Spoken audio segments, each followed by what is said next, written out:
Destino y carácter. ¿Dónde se torció el destino y se cumplieron los peores vaticinios? Pulverizados sin remedio los escenarios que imaginó en su breve autobiografía escrita para la campaña de 2006, El hijo desobediente, Felipe Calderón se hundió en una depresión sin horizonte. Dos amigos de bajísimo perfil, compañeros de copas y diversiones de la libre de derecho, abogados prestigiosos que nunca ocuparon un cargo público y le decían lo que pensaban, me confirman el estado anímico presidencial. Felipe está deprimido y quién sabe qué pasará cuando ya no esté en el poder. ¿Qué puede pasar?, pregunto. Tiene una personalidad autodestructiva. Ahora está extraviado. Todo le salió mal. Puede hacer cualquier cosa. ¿Qué significa cualquier cosa? Eso exactamente. Que por su personalidad y sus altibajos puede hacer cualquier cosa. El exalcalde italiano antimafia Leoluca Orlando y el exjuez español Baltasar Garzón, célebre por sus investigaciones a dictadores acusados de genocidio, mantuvieron una reunión privada con Felipe Calderón a principios de septiembre de 2011. La reunión se realizó en Los Pinos y fue a pedido de Calderón. Este hombre no parecía el presidente de México. Se veía perdido, en otro mundo. Habló poco y nos preguntó qué le aconsejábamos hacer con las víctimas.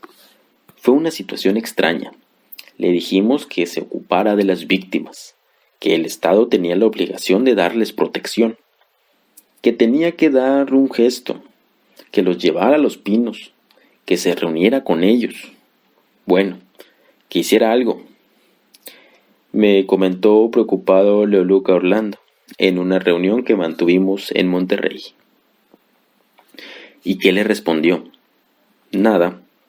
Lo anotaba en una agenda negra. Todo el tiempo anotaba. En aquel libro minúsculo, Felipe expresaba el sueño de lo que sería su último informe de gobierno. Ese 1 de septiembre de 2012, cuando le contara a los mexicanos sus logros en la lucha contra la pobreza, el desempleo, la injusticia y la inseguridad. El México de nunca jamás. Las cifras reales son demoledoras. De 2006 a 2012, 15.9 millones de mexicanos pasaron a ser pobres. Según datos del Consejo Nacional de Evaluación para la Política de Desarrollo Social, durante el sexenio de las manos limpias y el millón de puestos de trabajo, el fuerte deterioro del mercado laboral y la precarización en aumento dejan como saldo que cada día 9,000 personas se convertían en indigentes y 6 millones quedaran desempleadas. Inflación en alza, pérdida de poder adquisitivo, ausencia de políticas públicas para apaciguar el golpe, organismos colapsados y perversos administradores de los recursos públicos destinados, en su inmensa mayoría, a solventar los desmenuzados salarios de funcionarios mediocres que vivían como jeques en un país que se desmoronaba. Como contraste o cruel paradoja, solo en 2010, según datos del Instituto Nacional de Estudios para la Paz, México gastó 5.490 millones de dólares en garantizar la seguridad nacional y la soberanía, fondos que destinó a la Secretaría de Seguridad, la PGR, la Secretaría de Gobernación, el Ejército y la Marina. Millones de dólares destinados a una guerra perdida y un Estado incapaz de garantizar la seguridad de sus ciudadanos. ni de sus colaboradores más importantes. Como quedó demostrado con la muerte de Juan Camilo Muriño y Francisco Blake Mora, ambos secretarios de Gobernación, que en un intervalo de 3 años se estrellaron en 2 accidentes de avión y helicóptero, respectivamente, por errores de pilotos. 2 hechos gravísimos que aceptó que se dijera que fueran accidentes, cuando todos los elementos indicaban que habían sido atentados.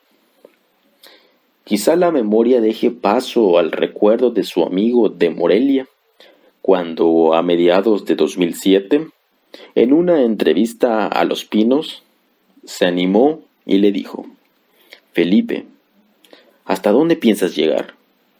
La gente está angustiada, y su respuesta fue: nadie me entiende. Lo que quiero es que esa bola de cuates no se pasen de la raya y no ataquen a la sociedad civil.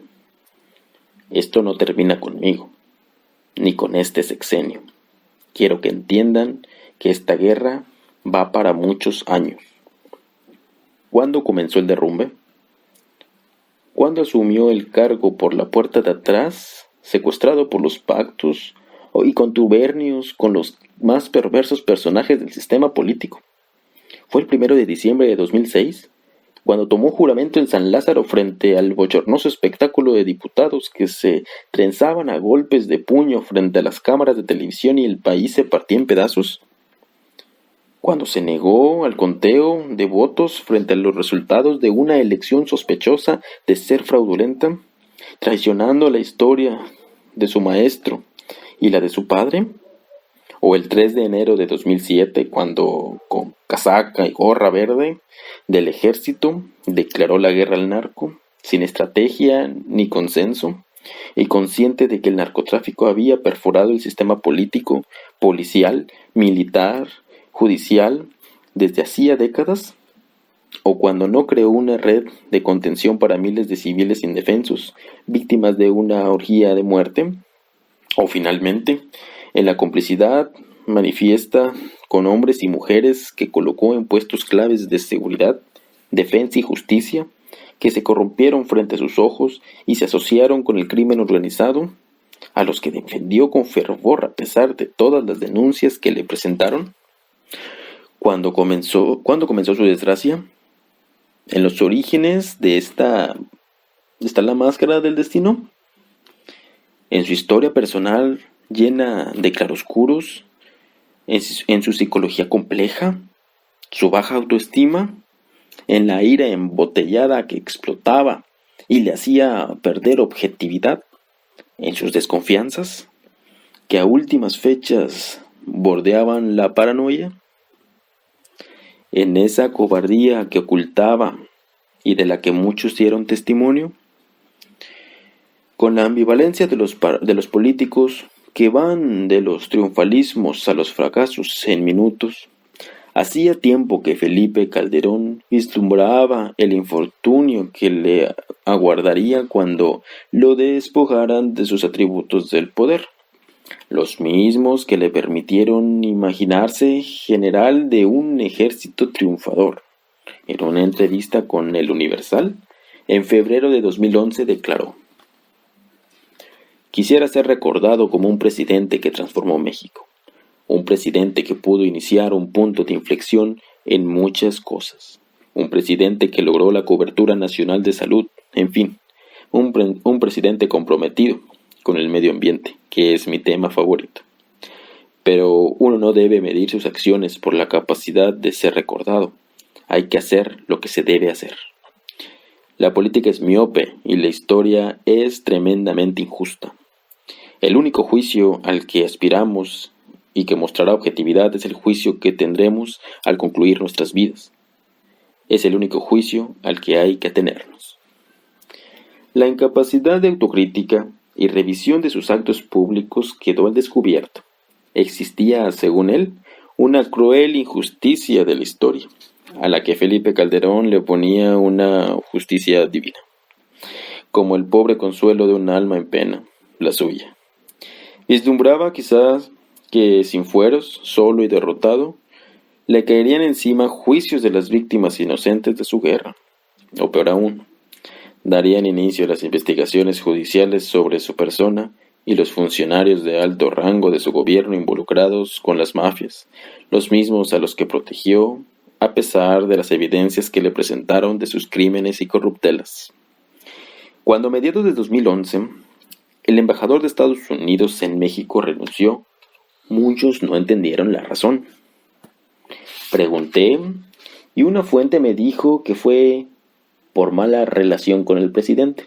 En realidad, la salida de Carlos Pascual fue impulsada directamente por Felipe Calderón. No le caía bien porque estaba enterado de que el embajador, de carácter franco, criticaba mucho a su gobierno. Se habían filtrado los cables de Wikileaks y ahí estaba escrito lo que pensaba el representante en Estados Unidos.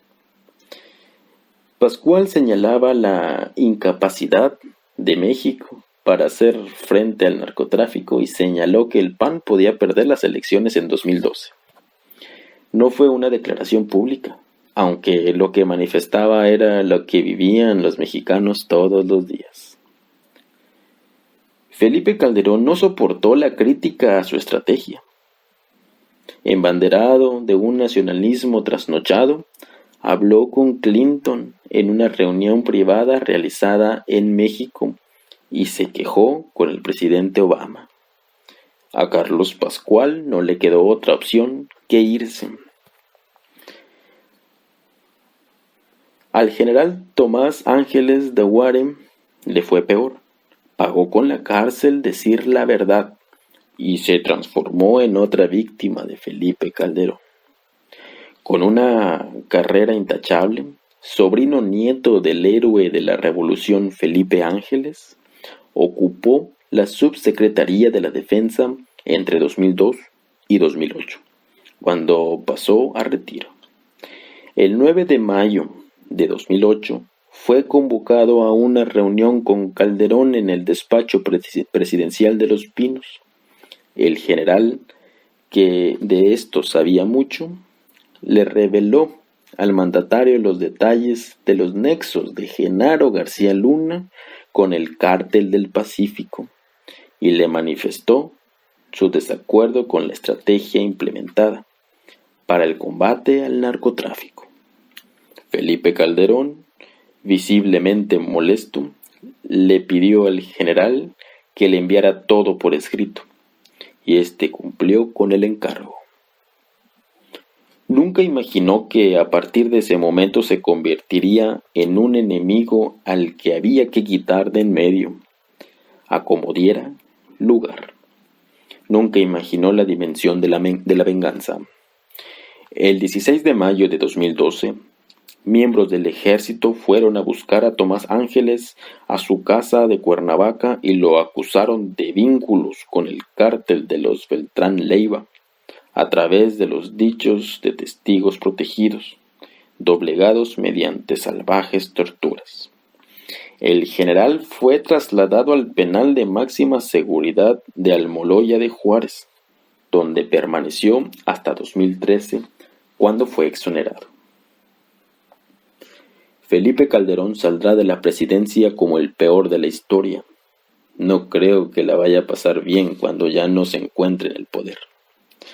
La situación que deja es gravísima y la región va a empeorar en ese tema. Es un fracaso porque lo más seguro es que regrese el PRI y no con un partido renovado, sino con los corruptos de siempre, los que pactaban con las mafias. Ya van a regresar con el aval de Estados Unidos y no les quedará otra que la mano dura. Olvídense de los derechos civiles. Van a aparecer más falsos positivos que ya existen y lo están ocultando.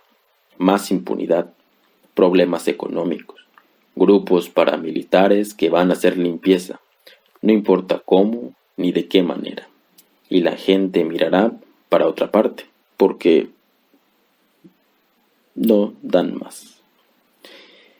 Lo anterior me lo advirtió Bruce Beckley, prestigioso profesor de ciencias políticas de la Universidad de Miami, durante una entrevista que le realicé a finales de 2011. Adicciones, intolerancias y complejos. En la geografía de los hombres públicos, una anécdota mínima de su vida puede dar luz a las acciones que, para bien o para mal, cambiarán la existencia de millones de ciudadanos. Para el psicoanálisis, la infancia es la etapa de la construcción del sujeto, de su destino. En ese espacio primario nacen las debilidades y las fortalezas. Se construyen los traumas, complejos y resentimientos que definen un ser. Según el especialista español en psiquiatría José Cabrera Forneiro, autor del libro La salud mental y los políticos, la salud mental de un mandatario influye sobre sus determinaciones como gobernante, y los ciudadanos deben tener acceso a la misma. Los líderes no quieren que se sepa nada de su vida porque viven de la cosmética y de la imagen pública. ¿Cuánto influyó en Carlos Salinas de Gortari y en la construcción de su personalidad psicópata esa ocasión en la que a los 3 años él y su hermano Raúl, de 5, asesinaron a Manuela, la niña de 12 años que trabajaba en la casa? La maté de un balazo, soy un héroe, exclamó el niño Carlos a El Universal. Llevaron a los hermanos a un tribunal, donde fueron examinados, y el juez Gilberto Bolaños Cacho recomendó a la madre ponerlos bajo tratamiento psiquiátrico para que trabajaran en el trauma. El padre, Raúl Salinas Lozano, se opuso y la vida continuó como si nada. Todo lo que sucedió durante el sexenio de Carlos Salinas de Gortari fue la manifestación máxima de la fusión entre política y crimen. ¿Cómo repercutió en las acciones políticas de Vicente Fox su personalidad dual y asimétrica, la infancia con un padre ausente y débil, y una madre impositiva y cabeza de familia que lo regañó hasta el final de su vida? ¿O la educación con los jesuitas que casi lo llevó a convertirse en sacerdote, y el fracaso de su primer matrimonio que lo sumió en una extensa y pública depresión? Durante su sexenio y desde que ganó, varios profesionales lo analizaron frente al desfase abismal de su discurso y la realidad que vivían los mexicanos. Para afrontar las tormentas políticas que lo sumían en periodos de ausencia, Vicente Fox apeló al célebre antidepresivo Prozac, que tomó durante todo su mandato. En noviembre de 2008, el Tribunal Apostólico de la Rota Romana determinó que Vicente Fox no estaba capacitado para casarse por la Iglesia con Marta Sahún por sufrir serios trastornos de personalidad. El análisis grafológico que realizó el psicólogo Víctor Piña Arreguín a los 3 candidatos presidenciales en plena campaña de 2006 describe a Felipe Calderón como un hombre intolerante, gris, inseguro y con muy pocas ambiciones por ocupar el cargo. Calderón solo es líder en un ambiente armónico enfocado en las relaciones interpersonales. En ambientes tensos puede ser duro, autoritario. Si el ambiente es competitivo, va a denotar mucha presión, mucho estrés, y eso se ve en sus rasgos faciales. Es directo, pero puede dar bandazos y tiene una inteligencia emocional baja. Aunque la campaña financiada por el Partido Acción Nacional estigmatiza a López Obrador como autoritario, el examen dice que Felipe Calderón es el que tiende a actuar de esa forma. Si se encuentra en un ambiente hostil, no hay nivel de certeza en su toma de decisiones. Habrá ambivalencias de acuerdo a su grado de seguridad. Su estado anímico afectará la toma de decisiones de cualquier tipo. Ante un mínimo estímulo, puede reaccionar de forma variable o antagónica. Frente a un cartón periodístico, puede ponerse contento o molestarse. Es voluble, cambiante e infantil. El escritor ensayista Carlos Monsiváis definió a Felipe Calderón a finales de 2008 en el periódico La Jornada. Calderón es una mezcla de malas maneras y mala suerte. Como no creo en la mala o buena suerte, deposito énfasis en las malas maneras. Llegó en circunstancias muy penosas, en medio de acusaciones razonadas de fraude. Ha intentado persuadir, conmover, seducir y no lo ha logrado. No cree en la rendición de cuentas ni en la autocrítica en su nivel más elemental, ni en la congruencia de sus palabras. Evita confrontarse con el Congreso. No contesta preguntas y se limita. Dios se ha loado a emitir sermones fundados en recuerdos de su infancia y con eso educa al pueblo y describe a sus adversarios como odiadores de la virtud. Rumores fuertes sobre la salud física y mental de Calderón llegaron a Estados Unidos. Además del alcoholismo, una adicción de larga data del mandatario, confirmada por amigos y familiares, estaban sus bruscos cambios de personalidad y una depresión que afloraba en momentos adversos. El ministro de Salud británico, el respetado neurólogo David Owen, acuñó el término síndrome de hubris para describir a los políticos que, como Felipe Calderón, son personas violentas y carentes de control de sus impulsos, niegan la realidad, no aceptan la mínima crítica y se creen omnipotentes y no pueden soportar perder el poder. Tienen adicción al poder y cuando lo pierden o se deprimen o lo niegan y continúan como si aún lo tuvieran. Abusan del alcohol o de las drogas. En 2009, Hillary Clinton, preocupada, solicitó a su embajada en México un perfil psicológico de Felipe Calderón. Conocedora de primera mano de la inoperancia, la profunda corrupción y las complicidades que anidaban en las fuerzas militares y policiales implicadas en la batalla contra el narcotráfico, y de que la confrontación caminaba hacia un rotundo fracaso. La entonces jefa del Departamento de Estado de Barack Obama pidió conocer las reacciones del michoacano frente a situaciones adversas: el narcotráfico, la crisis económica y los resultados electorales desfavorables, y cómo esas presiones afectaban la personalidad y la capacidad de gobernar de Calderón. La pregunta de la dama que monitoreaba los avances o retrocesos de la guerra contra las drogas y el comportamiento de sus socios eran clave. En la Embajada de Estados Unidos en México, los jefes de las distintas agencias de inteligencia hacían bromas sobre las contradicciones públicas del michoacano y sus desbordes privados. Para Estados Unidos no había secretos. ¿Cómo reaccionaba el presidente Calderón a puntos de vista distintos a los propios? ¿Le gustaba entablar un debate con personas que no estaban de acuerdo con él? ¿Prefería escuchar puntos de vista divergentes, reflexionar un momento y después responder?